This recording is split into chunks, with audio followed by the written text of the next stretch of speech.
Algo que todo mundo sabe em relação a Naruto é que o Kishimoto utilizava de algumas substâncias para escrever a obra. Muitas das vezes isso dava certo, no entanto, muitas das vezes também dava errado. No vídeo de hoje vamos falar sobre isso daí.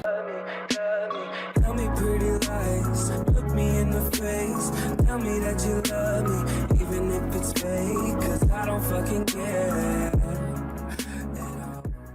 Fala galera, tudo bem com vocês? Pra você que não me conhece, eu sou o Gabriel e esse daqui é o meu canal onde eu falo sobre animes e mangás. No vídeo de hoje eu vou falar sobre 6 coisas que não fazem sentido na obra Naruto. Já de início eu peço que você deixe o like que me ajuda demais. Se quiser me ajudar mais ainda, vem aqui embaixo e comenta Naruto. Desse modo você vai ajudar no engajamento, porque esse vídeo vai ser recomendado para outras pessoas que pesquisarem sobre esse assunto. Lembrando que esse vídeo foi sugestão de um inscrito aqui do canal, vou ter que colocar o print aqui na tela. Se você tiver alguma sugestão de vídeo, é só comentar aqui embaixo. Caso a sua sugestão de tema seja escolhido, obviamente vai virar vídeo e o seu comentário vai aparecer nele. Lembrando sempre que o meu canal tem o apoio da loja Camisas Nostálgicas, eles que me enviaram essa camiseta linda dos membros da Akatsuki e também esse colarzinho maroto do Naruto. Caso você ainda não conheça a loja, é só acessar o primeiro link que está aqui embaixo na descrição. Por lá você encontra tudo relacionado à cultura otaku e geek, camisa, casaco, quadro, mousepad, caneca, chinelo, é realmente tudo. Se você imaginou um produto que dá pra colocar estampa de anime, mangá, filme ou série, com certeza você vai encontrar lá na loja. E é claro, comprando através do meu link que está aqui embaixo, você ajuda diretamente o meu canal. Pois bem, vamos então à primeira coisa que não faz sentido: o mistério da morte de Hashirama Senju. Antes de falar propriamente da morte do Hashirama, vamos focar na quarta grande guerra ninja, onde ele juntamente com os outros 3 Hokages foram revividos. Como todo mundo sabe, eles foram revividos mais ou menos no período de vida em que morreram, tanto que o Minato está com a mesma aparência quando ele morreu lá para salvar o Naruto, o Hiruzen está com a aparência de quando ele morreu ali na luta contra o Orochimaru, e o Tobirama está com a mesma aparência quando ele se sacrificou para salvar o seu esquadrão dos irmãos de Ouro e Prata. No entanto, a gente tem aqui o mistério pairando sobre o Hashirama Senju, porque ele foi revivido teoricamente jovem, assim como seu irmão Tobirama, mas até hoje nós não sabemos exatamente como diabos esse desgraçado morreu. E é exatamente isso que não faz o menor sentido. Existe uma narrativa utilizada nas histórias chamadas de Mystery of the Tale, e nada mais é do que o mistério do conto, o mistério da história, que se baseia em introduzir um mistério dentro de alguma história, seja anime, mangá, filme, série ou livro, e mesmo com o final dessa história, esse mistério específico nunca ser resolvido. E nós temos um exemplo perfeito em Naruto, que é justamente a morte do Hashirama. Esse mistério foi introduzido na história, a história progrediu, evoluiu, avançou durante vários momentos, no entanto, esse mistério aqui nunca foi resolvido. No entanto, tecnicamente, a morte do Hashirama não se enquadra em um Mystery of the Tale, justamente porque esse mistério ele não afeta de modo direto a obra, o que torna ele completamente sem sentido. Já que ele não afeta na história, não tem a menor necessidade de colocar esse mistério e nunca resolver ele para o público. E foi exatamente isso que o Kishimoto fez. Ele colocou esse mistério aqui, essa dúvida de como diabos o maior ninja de todos os tempos morreu. Mais à frente nós descobrimos ali sobre a existência do Hagoromo, o criador de todas as coisas. No entanto, antes do Hagoromo entrar em cena, o Hashirama era visto como o ninja mais poderoso da era Shinobi. Então chegamos na quarta grande guerra ninja, onde ele é revivido jovem. Lá em Naruto clássico ele também foi revivido. No entanto, quando Orochimaru utilizou do Edo Tensei naquele período, o Kinjutsu Edo Tensei não foi muito bem explicado, e por conta disso nós não sabíamos muito sobre a habilidade e sobre como o Hashirama morreu. Mas agora a história de Naruto já acabou. Nós sabemos perfeitamente como funciona o Edo Tensei, e devido a isso nós sabemos que o Hashirama morreu no estado jovem. Ele podia não ter 15, 20 anos, mas ele também não era um velho completamente debilitado quando morreu. Muitos acham que o Hashirama morreu em combate, outros acham que o Hashirama morreu através de algum tipo de doença. E também tem aquela galera que acha que ele morreu se sacrificando devido a alguma tributação, assim como foi o caso do pai do Neji. E sobre essas 3 possibilidades, eu não vejo problema algum ser alguma delas, mas o problema é justamente o mistério. Não existe a necessidade desse mistério. Se o Hashirama morreu se sacrificando, explicando, todo mundo deveria saber. Se ele morreu por doença, todo mundo também deveria saber. Se ele morreu em combate, aí sim que todo mundo realmente deveria saber. Em questão ao primeiro ponto, seria compreensível se apenas pessoas do alto escalão soubessem, mas ainda assim essas pessoas do alto escalão deveriam falar sobre isso em algum momento da história, o que até hoje não foi feito, e por conta disso, na minha opinião, o mistério em cima da morte do Hashirama não faz o menor sentido. Não a morte dele, mas sim esse lance de esconder como diabos ele morreu. Partindo disso, vamos ao segundo ponto da minha lista, que são os Anbus. Cara, assim, o Esquadrão Anbu foi a minha primeira desilusão na vida. Lá em Naruto clássico, os Anbus eram mencionados ali, né, como a elite da vila, os mais fodões dos fodões. Eles eram realmente os berés, né, eles eram usados para assassinatos, tanto que o esquadrão usava máscaras para não revelar a identidade de ninguém. Tivemos foco no Esquadrão Anbu de Konoha quando tivemos os filhos do Kakashi, até mesmo do Itachi, mas ainda assim a Anbu em si, no geral, não faz o menor fucking sentido. Eles são conhecidos como os mais poderosos de Konoha, mas sempre quem resolvia tudo eram os Genins, Chunins ou os Jonins, como era o caso do Kakashi e até mesmo do Gai Sensei. Tanto que até hoje nós nunca tivemos um Anbu realmente badass. Nós já tivemos dentro da Anbu o Itachi e também o Kakashi. No entanto, eu não coloco eles como a cara da Anbu, justamente porque eles saíram desse esquadrão. E por mais que exista esse mistério aqui de não revelar identidades, ainda assim, quando os Anbus recebiam tempo de tela, eles não faziam porra nenhuma na história. E isso é um tanto quanto triste, porque quando você pega o design de um Anbu, aquele uniforme cinza com preto, a máscara, você olha e fala, esse maluco aqui é brabo, com certeza ele é forte. Mas quando eles recebiam tempo de tela e era colocado em prática, eram literalmente o famoso zero à esquerda que não faz porra nenhuma. Eu fico muito indignado com isso, porque o Anbu tem um traçado tão lindo, tão maravilhoso, pra no final das contas não fazerem nada. Eu realmente não entendi o que o Kishimoto quis fazer com esse Anbu. O traçado é dele, ele fez um traçado realmente muito lindo, mas quando dava tempo de tela pra essa galera, o aproveitamento era negativo. Partindo disso, vamos ao terceiro ponto da minha lista, que é ninguém mais, ninguém menos do que Gaara Kazekage. Em Naruto clássico, o Gaara, ele era uma arma ninja, ele foi manipulado, ele matou gente pra um caralho, teve uns episódios aqui, uns episódios acolá, foi convertido pelo Naruto e virou o líder da fucking Vila da Areia. Calma aí, galera, eu acho que vocês foram muito rápidos. Não que a Vila da Areia tivesse muitos ninjas poderosos para assumir o cargo, mas ainda assim eu acho que colocar o Gaara como líder da vila era um pouco arriscado. Ah, Bel, mas o Gaara era o único poderoso da vila. Como eu disse, eu entendo esse argumento, mas o Gaara tinha 15 anos basicamente. E eu não sei você que tá me assistindo, mas o discurso que o Naruto pregou pro Gaara foi muito instantâneo. O Naruto foi lá, meteu a porrada no Gaara, falou algumas palavras e pronto, ele virou a Madre Teresa. Só pra deixar claro, não é que eu não goste do Gaara como Kazekage, eu só acho que ele foi escolhido como Kazekage muito cedo. Quando o Gaara se tornou Vila da Areia, ele era literalmente um adolescente, e por mais que ele tenha sido convertido pelo discurso no jutsu do Naruto, ainda assim eu acho que esses conselheiros da Vila da Areia foram muito precipitados em colocar o Gaara como líder da vila. Eu preferiria bem mais colocar algum Jonin experiente como aquele que foi com o Gaara pra Vila da Folha, e seguindo isso eu colocaria o Gaara como aprendiz dele para entender perfeitamente as funções de um líder, e mais à frente eu colocaria de fato o Gaara como Kazekage da Vila da Areia. Mas não foi bem isso que aconteceu. Primeiro ele tentou destruir Konoha, depois ele recebeu o discurso no jutsu do Naruto e no dia seguinte ele virou o Kazekage da Vila da Areia. Isso daqui foi muito rápido na minha opinião, e por conta disso, no meu ponto de vista, não faz sentido. Seguindo o próximo ponto da minha lista, nós temos Naruto e o seu modo Rikudo. Quando Naruto utilizou desse modo pela primeira vez, ficou bem claro que ele estava utilizando ali do modo Rikudo. No entanto, mais à frente na obra, após a Grande Guerra Ninja, as coisas começaram a ficar confusas. Tivemos algumas tretas dentro da obra e consequentemente o Naruto estava envolvido. Ele entrava em combates, ficava todo amarelo, todo laranja, mas nós não sabíamos exatamente se o Naruto estava utilizando o modo Rikudo, o modo Kurama ou o que diabos era aquele modo que ele estava usando. Tanto que até hoje nós temos várias discussões em grupos no Facebook, em canais aqui do YouTube, onde ninguém consegue cravar que com certeza em determinada luta o Naruto estava ou não utilizando determinado modo. Eu mesmo já cheguei a comentar aqui no canal que depois da guerra o Naruto utilizou sim o modo Rikudou. No entanto, vários outros criadores da plataforma já fizeram vídeos discordando de mim, assim como vários outros fizeram vídeos concordando comigo. E o grande problema disso é que não dá pra cravar com certeza se eu estou certo ou se eu estou errado, justamente porque a própria obra não consegue seguir uma linha de raciocínio. Primeiro, eles erraram em mudar o traçado dos modos do Naruto,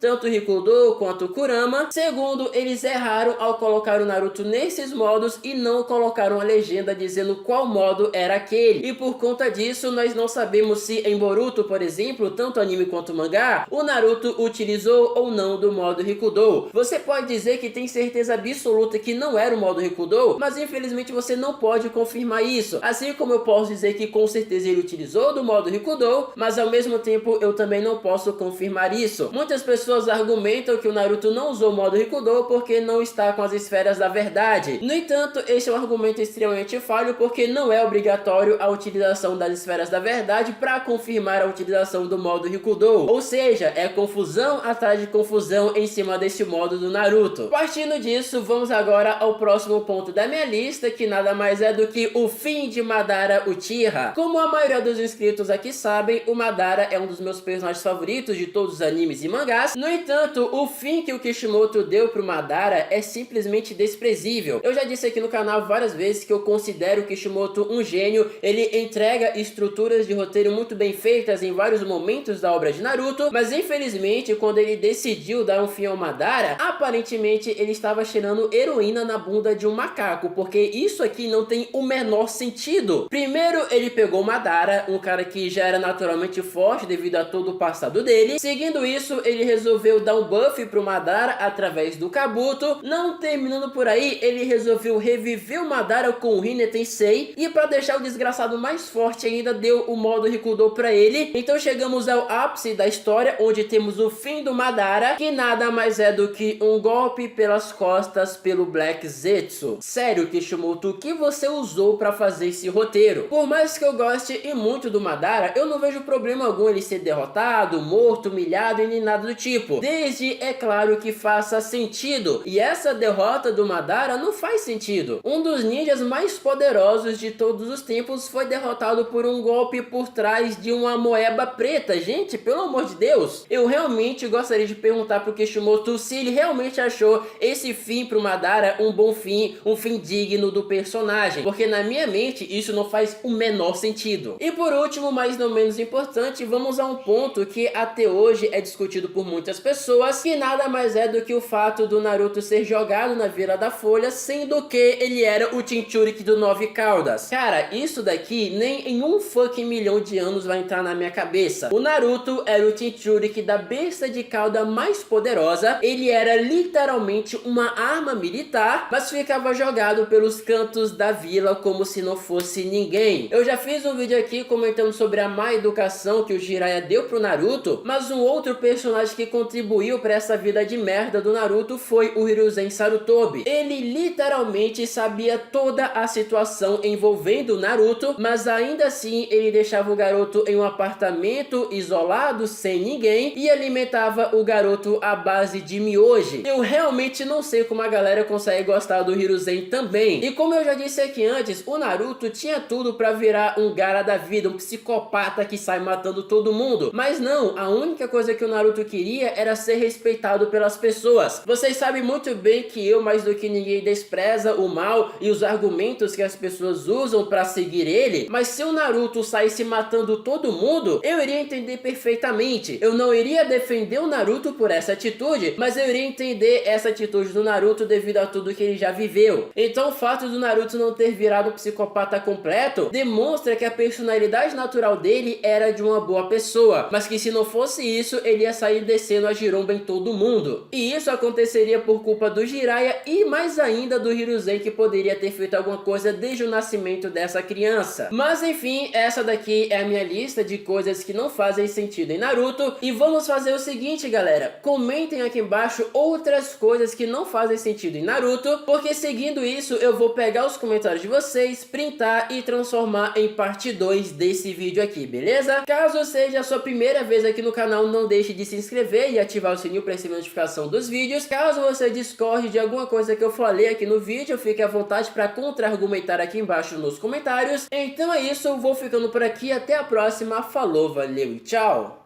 Mano, se eu fosse o Naruto, eu ia enfiar uns 1000 Kagebushi no cu do Hiruzen, só isso.